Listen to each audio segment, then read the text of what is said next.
এগৰাকী বোৱাৰীৰ বাবে এজনে প্ৰাণ হেৰুৱাবলগীয়া হ'ল, সেইজন হৈছে ভাস্কৰ নাথ। হয়, বোৱাৰীগৰাকীয়ে এক অবৈধ প্ৰেম কৰিছিল আৰু সেই প্ৰেমৰ ফলতেই ভাস্কৰ নাথৰ আজি মৃত্যু হৈছে। গোটেই ঘটনাটো সংঘটিত হৈছে নগাঁৱৰ কামপুৰত। হয়, নগাঁৱৰ কামপুৰত এই মহিলাগৰাকীৰ সংঘটিত হৈছে এটা ঘটনা আৰু এই মহিলাগৰাকী হৈছে নাম গীতাৰাণী দাস। এওঁ এগৰাকী টেট টিচাৰ আছিল। পত্নী আৰু এজন তেওঁৰ টেট টিচাৰ, দুজন টেট টিচাৰ আছিল আৰু একেটা ঘৰতে ভাড়া লৈ আছিল। এই ঘটনাটো সংঘটিত হৈছে নগাঁৱৰ কামপুৰত। আপোনালোকে গম পাব কামপুৰ ক'ত। আৰু এই নিহত টেট শিক্ষয়িত্ৰীগৰাকী আৰু নিহত শিক্ষক ভাস্কৰ নাথৰ ঘৰ চিপাঝাৰত।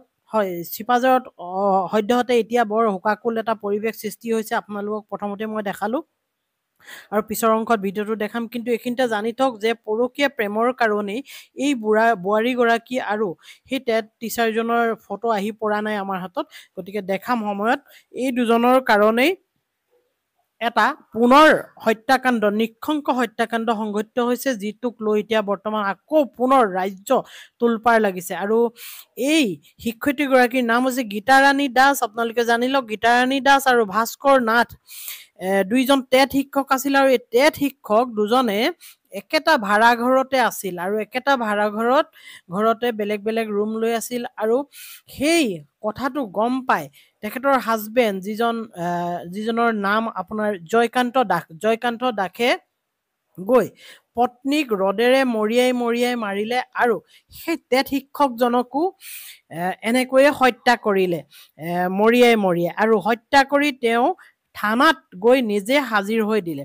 আৰু এই জয়কান্ত দাস, যিজন স্বামী, যিজন হত্যাকাৰী, এইজনে উপায়ন্তৰ হৈ এই কাম কৰিছে বুলি পুলিচৰ আগত জানিবলৈ দিছে আৰু পুলিচৰ ওচৰত গৈ নিজেই তেওঁ হাজিৰ হৈছে, অৰ্থাৎ চাৰেণ্ডাৰ কৰিছে। গতিকে বৰ্তমান সময়ত নগাঁৱত এটা শোকাকুল পৰিৱেশ সৃষ্টি হৈছে। ইফালে চিপাঝাৰত হৈছে এটা চাঞ্চল্যকৰ পৰিৱেশ সৃষ্টি হৈছে, যিটোৰ দ্বাৰা মানুহ আতংকিত হৈ পৰিছে। কিয় বাৰে বাৰে অসমখন এনেধৰণে বোৱাৰী হত্যা বা বোৱাৰী পৰকীয়া প্ৰেম কৰিছে আমাৰ যিসকল ল'ৰা আছে, এই ল'ৰাসকলে কিয় বোৱাৰীৰ প্ৰেমত এনেকৈ পৰিবলগীয়া হৈছে? নগাঁৱৰ কামপুৰত এই ঘটনাটো সংঘটিত হোৱাৰ লগে লগে টেট শিক্ষয়িত্ৰী গীতাৰাণী দাসৰ যিজন স্বামী জয়কান্ত দাসে গৈ থানাত নিজে চাৰেণ্ডাৰ কৰিছে। আৰু ইফালে শিক্ষক ভাস্কৰ নাথ চিপাঝাৰৰ ঘৰতো এটা শোকাকুল পৰিৱেশ সৃষ্টি হৈছে, যিটো ভিডিঅ' মই আপোনালোকক দেখাইছোঁ।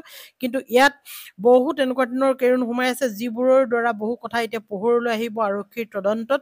আৰু তেওঁৰ স্বামীয়ে নিজেই গৈ থানাত উপস্থিত হৈছে আৰু বিশেষ সূত্ৰে জানিব পৰা গৈছে যে ভিনীয়েক এই হত্যাকাৰীজনে নিজৰ খোলালীয়েকক ফোন কৰি কৈছে যে তোৰ বায়েৰক মই হত্যা কৰি ৰুমত পেলাই থৈ আহিছোঁ আৰু শিক্ষকজনক